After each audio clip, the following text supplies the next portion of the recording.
if you've got under 50% of a country, I believe it's 42% of a country, wasn't it, turning out to vote, that's not a success. Yeah. That's it just suits them. There's never been a single election since the Welsh Parliament, formerly the Assembly, was created, where more than half the people have voted in Wales. Not one. Over 20 years. And 22 years now. Never managed to get up to 50% or indeed anywhere near it. And I forget now what the figure was that Labour got in the last election, but in 2016, I remember when I was elected, Labour got something like 33%. So 33% of 40%. It's pathetic, and yet Wales is a one-party state where only 17% of the voting public voted for the Welsh government, and yet they control everything as though it was Soviet Russia or North Korea. And this that they've brought out now, Neil, Race Equality Action Plan for Wales, and it's going through the motions now. The woman that's written it, Jane Hutt, guess what she is? A university professor from Swansea. Mark Drakeford started off in Swansea. You know, it's not what you know, it's actually who you know. Well, you look at the members of the Welsh Parliament, and how many of them have ever had a proper job? And look at the Labour and Plaid Cymru benches, and you'll find hardly any of them has ever had a proper job. And they may have been academics, or they worked for the third sector, or some political organisation. They've never actually been involved in producing any wealth or doing anything which contributes to anything more than the sound battle, which is afflicting our ears. Jane Hutt is a perfectly nice middle-class lady who represents the Vale of Glamorgan. Her parents were Hampstead intellectuals, and that's where she grew up. And she's clueless, actually, absolutely clueless. And that's true of many of them. So I hope that document, by the way, has got perforated sheets, because I think that's probably all it's good for. I'm actually keeping it in the shed so it gets a little damp. Like one of the other things that we're looking at the moment is South Wales Police. They put everything online as well, haven't they? And it's basically about their now approach to Black Lives Matter, and they accept the fact that the South Wales Police is institutionally racist. They accept the fact that they need to give the BAME community more jobs, I suppose. But I don't suppose they'd be very keen on giving the BAME community their own jobs. No, that would be the real test, wouldn't it? Yeah, that would be, Neil. And again, another professor academic from Swansea is chairing this, and so you're supposed to have an impartial police force that makes its own decisions, is above government, and it's got a committee now that's telling it what to do, what to say, and how to improve its BAME mixture. Yeah. And yet, the white working class kid or underprivileged kid at school is just ignored, and they're by far the biggest social issue that we've got in Wales. Well, we know that the most disadvantaged section of the community are white working class kids, especially those who come from broken homes. And this is not something which it's very polite to talk about, of course, in woke circles, because that just goes to show that the people who are loudest in their condemnation of racism are in fact fundamentally racist themselves. Yeah, I bet that was the number one topic at Hampstead when she was growing up. About the white impoverished kids that died down the mines at 12 years of age. Yeah. But the South Wales Police is not institutionally racist, but its leaders are institutionally idiotic, and that's what should concern us more than anything else. Yeah, without a doubt. The people we've got leading Wales at the moment, the girls, the PCP Wales girls, they're still banging the drum, and they're getting a lot of support now as well, aren't they? They had a few guest speakers come down recently to the most recent demo. But they are, it's coming to movements like that who are going to educate the people and the parents, you know, regarding sex education, for example. This is something that's being brought in through the back door that nobody knows about. And when they do know about it, they kick off and the teachers deny it anyway, because the teachers don't even know about it at the moment. But it's, you know, it's consistent throughout that it's decision making. There's no, you know, these consultation periods aren't even put up there for people to actually have that consultation period. They're just they're not interested in consultation. It's non-sultation, as we know. It's just a box ticking exercise. And if you give the sort of opinions that they don't want to hear, then you'll just be parked in the wastepaper basket, because all these exercises are pure formalities, and they have made up their minds even before they've started on the exercise. So again, that's institutionally lying. I think the whole process is based upon a deceit. Well, that was the relief road, wasn't it? You know, 4 reports and £20 million spent on writing. You know, even after the second report, you'd have got a bit, you'd have think the government's not pushing this, are they? But after the third one, then you knew that it's just wasting money. And of course, the same with sex education. Wasn't it 98% of people who were asked were against lowering the age of sex education in schools, and they ignored them? Of course, yeah, absolutely. The party of the people has no interest in the real people. They've only an interest in their own preordained political agenda, and that's what Wales needs to wake up to. Yes. Flicking back over to South Africa, Neil, and Africa as a whole, what do you think is how can they get out of this hole that they've created? Well, there's no easy answer to that question, because the whole of world leadership now espouses the mindset which has produced the current state of so many of these countries. And so long as they're indulged in this fantasy world that their leaders live in, that money grows on trees, and that what really matters are these woke virtue signaling issues, not the hard graft of real life and wealth creation, then there is no way out of it. Fundamentally, what they've got to do is look at why Britain created the first industrial economy, and compared with its neighbours in the 18th century, produced wealth on an unimaginable scale. And 250 years later, we're still in the top 4 or 5 richest countries in the world. Real countries, I mean, as opposed to city-states like Singapore and so on. Africa will never get out of its problems unless it espouses the kind of capitalist economy which produced the wealth on which the West has built its current prosperity. But they're going down the Chinese route, aren't they, Neil? Of course. Mind you, the Chinese are one of the most capitalist countries in the world now. This is the paradox of the Chinese Communist Party. Crazy, isn't it? And because the Chinese Communist Party controls the country with an iron grip, they don't have any problems with trade unions in China, I can tell you. And they don't have any problems with woke issues in China either. You never hear of bending the knee in China, do you? Except bending the knee to Li Xiaoping. It's rather a different kettle of fish. But ultimately, a country can only improve by pulling itself up by its own bootstraps, not by foreign aid or any amount of virtue signalling, verbal support. What matters at the end of the day is hard graft, putting your shoulder to the wheel, and doing the job yourself. We know this from our own lives and our own country.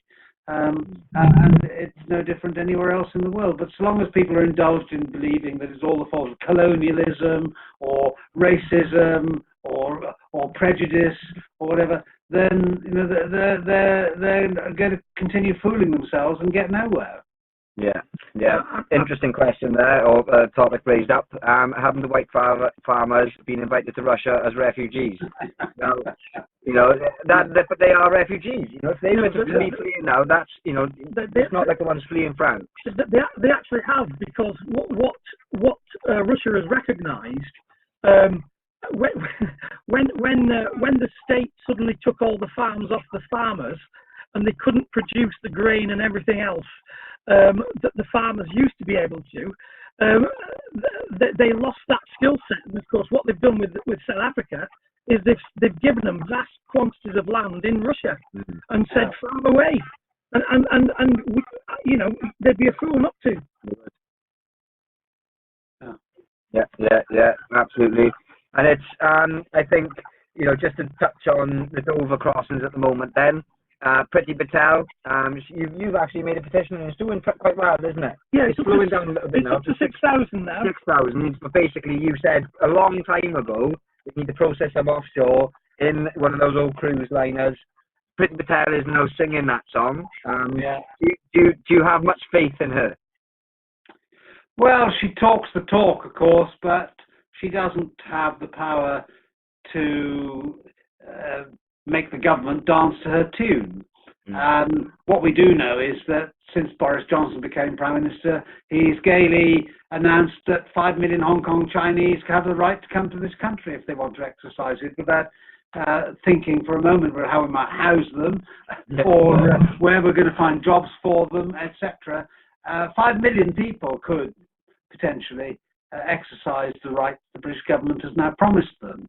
And Hong Kong is a wonderful place, and it's a massive generator of wealth, of course, and a lot of these people would have a great deal to contribute to this country. But we've added 7 million people to our population in Britain in the last 20 years. 7 million people that we've got to find homes for, hospital places, school places, etc. And the middle class Liberals of Cheshire and Amersham voted the Tories out a few weeks ago in the by-election because of concreting over the countryside, as well as the HS2 railway line that goes through that constituency. But these are the people, the Liberals, who they voted for, who believe in unrestricted immigration. So they want more concreting over the countryside. They can't get enough of immigration into this country, especially if people have got different coloured skins, because that shows how diverse we'll become and multicultural and all the rest of it.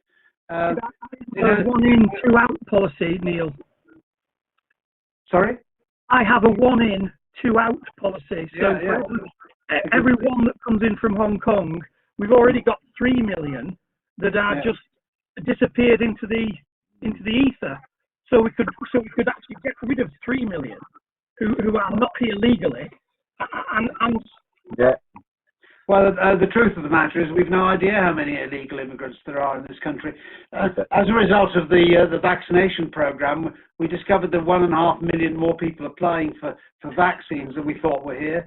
And the Office for National Statistics the other day found that there were 6 to 7 million EU citizens in the UK, whereas they thought there had only been 3 million. So, I mean, this is absurd, isn't it? And these are the figures upon which the government plans its public policy decisions about how many schools we need, how many hospitals we need, etc. So the whole thing is wonky from the start. But one thing that we know is that this country is now one of the most densely populated countries in Europe. Yeah. And 410 people per square kilometre in England, and that's more densely populated than Holland, and twice as the population density of Germany, and 3 times the population density of France. So we really need to start thinking in terms of what the whole of the referendum was about, was taking back control and taking back control of our borders to start with. Full marks to Priti Patel for coming up with her latest raft of policies which we've been pushing for years and years and years and ignored by the Tories who've been in government since 2010. Now at least she's woken up to it, but whether it'll be enforced at the end of the day, who knows? All these illegal immigrants are here because the rules have not been enforced. There isn't the will to enforce them, as we know, because the wokies basically control the government. Boris Johnson, when he was the Mayor of London, called for an amnesty for all illegal immigrants. Yes. So that's who we've got running the country. So if you think that this Tory government under Boris the buffoon as Prime Minister is going to take any serious action, I think you're sadly deluded. Well, it's of course Mrs. Johnson that runs the place now, isn't it? Yeah. Carrie Antoinette, yes indeed. She had the gold wallpaper at £850 a roll. I think the funny thing was about that Prime Minister's questions where he talked about, I believe it was the deadline on the day, and they talked about, how many more applications they've had compared to how many people they thought. And I remember watching Boris Johnson actually trying to spin that as a positive. But I'm thinking, you don't, surely, you wouldn't broadcast that anyway. You keep that, you'd be like, shit. You put that on the table, we won't mention that, and then just deal with it in the background, because that's what you expect from the Tories. But to try to spin it in a positive, it shows exactly how conservative they are. But I mean, it's not just the number of Europeans that are here, it's who. And of course, it's the Albanians. Well, the Albanians are actually only famous for one thing. Yeah. It's not winning the World Cup. And it's not winning the World Cup, no. Yeah. And controlling the vice industry in London, of course. They took over from the mafia in Soho. So, where we're coming towards the end of the time with you now. What's next for Neil Hamilton then? Obviously, we've had the Senate elections now. I think, I think that shocked a lot of people, the way it turned out. And the state that the Senate is now left in, where there's nobody slightly right or far left in there, I think Wales is in a very dangerous position. So, what would you say is next for yourself? Well, at the age of 72, I'm not sure, of course. Eternity, possibly, but I'm trying to postpone that as long as possible. I haven't a clue, in fact, but I'm still, of course, in politics. I'm still the leader of UKIP in the United Kingdom, and we haven't had politics in the last 18 months, have we, because of the COVID hysteria, deliberately engineered by governments, whether it's at Westminster or Cardiff, Edinburgh or whatever, in order to suffocate political debate in this country, which they very successfully did. But real politics is bound to revive sooner or later, and then the issues that we've been talking about on this programme today will come to the fore yet again. And I've been around a very long time. I fought my first parliamentary election way back in 1974 as a candidate, but the very first election I was ever involved in was in 1964, so that's nearly 60 years ago, and I've seen the political pendulum go back and forth, and sometimes you're up, sometimes you're down, and so long as you keep in the game, not that it's a game, of course, it's much more serious than that, then there's a chance of making progress. So I still believe in all the issues that I've devoted my life to fighting for, which is basically the interests of ordinary people against the state establishment, and fighting for basic freedoms and liberties, and creating a decent society for everybody. And that's what I'll continue to do. And I weep for Wales that we've never known anything other than a Labour government since devolution. And what a pathetic shower of people they are. Absolutely useless and clueless.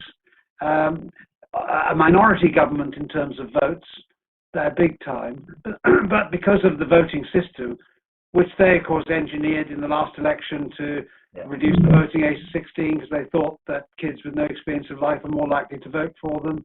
And they gave votes to foreigners because they thought that they'd be more likely to vote for them. and whether that actually benefited them or not, who knows? But fundamentally, the people of Wales seem to just accept their position as hopeless and helpless. But there's a lot you can do about it. All you need to do is vote the buggers out. And it can be easier, really. Put your X on the ballot paper for somebody who's going to disrupt the system. You know, we need a Donald Trump in Wales. I know I did my best to try and provide that. It didn't work, but there you go. But you know, I'm still keen to carry on where we left off on the 6th of May. Things. It looks as though Drakeford is going to be pushing this universal wage, and I've suggested that if he thinks it's such a good idea, all the ministers and all the Senate members should all be paid that and tip up their own wages, which would make a net profit. Yeah. And secondly, with Carrie Antoinette, do you think that she would say to the peasants, "Let them eat corn"? Yeah. Well, I don't know what goes on in her head, but there we are. It's something perhaps best left not speculated on. Absolutely. I think lastly, the only thing I want to touch on just very quickly, and it's these lockdown protests. Now, I've seen a few conversations in the chat about people heading to London again for the 19th, because this is the new Freedom Day take 3, I think, is it? So a lot of people are going to London. Now, I think personally, time is wasted going there if you're Welsh, because if it's successful on the 19th and Boris actually does do what he says, which probably won't happen, Wales are still going to be under extraordinarily strict lockdown rules, as we still are. So I would strongly advise, if there's going to be any protesting, it should be at the Senate and people should go after their own doors. But on that note, do you think is going to lift restrictions on the 19th, or do you think there's going to be all of a sudden a big boost in cases and my hands are tied, I can't do anything? Well, he clearly wants to, but he's so weak. He has all these people, the medical bureaucrats at the background who are prophesying doom and gloom. Sajid Javid, I think, is very keen to distance himself from his predecessor for very obvious reasons, and to open up the country, and he's quite right too. But Boris seems to be pretty weak in response to that. I'm sure the government will carry on hectoring us into wearing masks, and I have no intention whatsoever of wearing masks after the 19th, any more than I have done really in the last 12 months.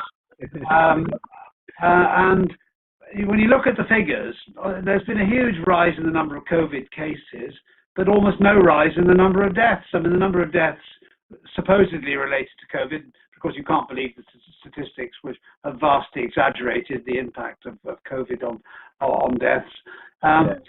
There's been almost no deaths going on since the middle of February.